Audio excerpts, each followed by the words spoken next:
अगर आप भी यह सोचते हैं कि मैं जो भी करता हूं वह बेकार चला जाता है, उसका परिणाम मेरे मन मुताबिक नहीं आता, अगर आपके साथ भी जिंदगी में कभी कुछ अच्छा नहीं होता, तो यह छोटी सी कहानी आपको बहुत कुछ सिखा जाएगी। रोहित ने बड़े उत्साह के साथ परीक्षा की तैयारी शुरू की, लेकिन वह टॉप नहीं कर पाया, जिसकी वजह से वह बहुत उदास और निराश रहने लगा। वह अपने आप को असफल महसूस करने लगा।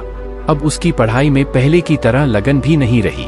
उसने पहले की तरह प्रयास करना भी छोड़ दिया।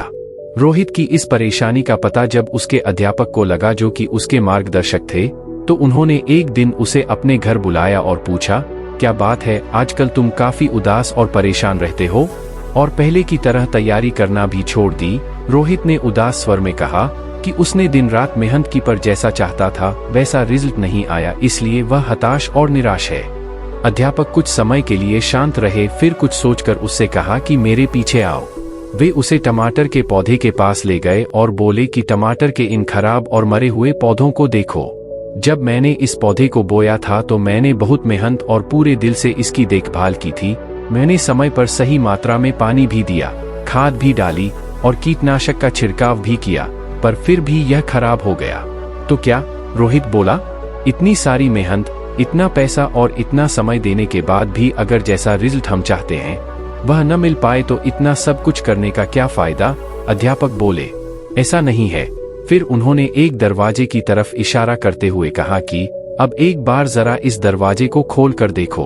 रोहित ने दरवाजे को खोला और देखा कि सामने बड़े बड़े टमाटरों के ढेर पड़े हुए थे। उसने पूछा कि यह सब कहां से आए? अध्यापक बोले, टमाटर के एक पौधे खराब होने का मतलब यह नहीं है कि सभी के सब पूरे खराब हो गए। इसी तरह तुमने मेहनत तो की पर टॉप नहीं कर पाए, लेकिन इसका मतलब यह नहीं है कि तुम्हारी दिन रात की मेहनत खराब हो गई हो और तुम असफल हो गए। तुमने पाया तो बहुत कुछ है, लेकिन तुम्हें सिर्फ इसका नकारात्मक हिस्सा ही दिख रहा है, जबकि सकारात्मक पहलू तो छुपा हुआ है, जो कि सही समय आने पर दिखेगा। परीक्षा में लिखते वक्त कई चीजें मायने रखती है, जैसे कि लिखने की स्पीड, तबीयत, मनोस्थिति और भी बहुत कुछ, जो कि सिर्फ मेहनत का पैमाना नहीं है। जो तुमने सीखा है वह जिंदगी के हर मोड़ पर काम आएगा। मेहनत करने के बावजूद मनचाहा परिणाम न मिलना, इससे यह साबित नहीं होता कि आप असफल हो गए, बल्कि आपने तो सफलता की ओर अपने कदम बढ़ाए हैं। थॉमस अल्वा एडिसन ने भी एक बार में ही बल्ब नहीं बनाया था। वह तो एक ऐसे इंसान थे जिन्होंने कभी यह विचार ही नहीं किया कि वह असफल हुए हैं। 999 बार तक वह असफल रहे, बल्ब नहीं बन पाया, और आखिर में 10,000वें प्रयास में उन्होंने बल्ब का आविष्कार करके दुनिया के सामने रख दिया। उनका माइंडसेट तो इतना स्ट्रांग था कि वह कभी भी यह नहीं सोचे कि मैं असफल हो रहा हूं। उनके मुताबिक तो वह 999 तरीके जान गए जिनसे कि बल्ब नहीं बनाया जा सकता है।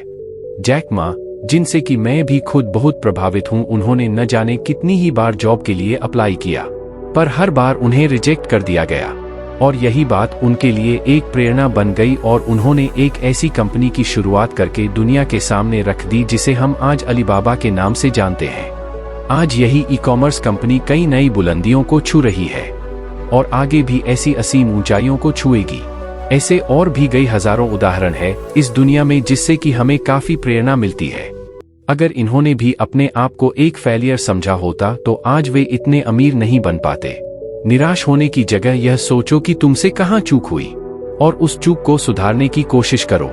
यह बात उन सब पर लागू होती है जो जीवन में कुछ करना चाहते हैं, लाइफ में आगे बढ़ना चाहते हैं। जब रेस लंबी हो तो यह मायने नहीं रखता कि कौन कितनी तेज दौड़ रहा है, मायने तो यह रखता है कि कौन कितनी ज्यादा देर तक दौड़ रहा है।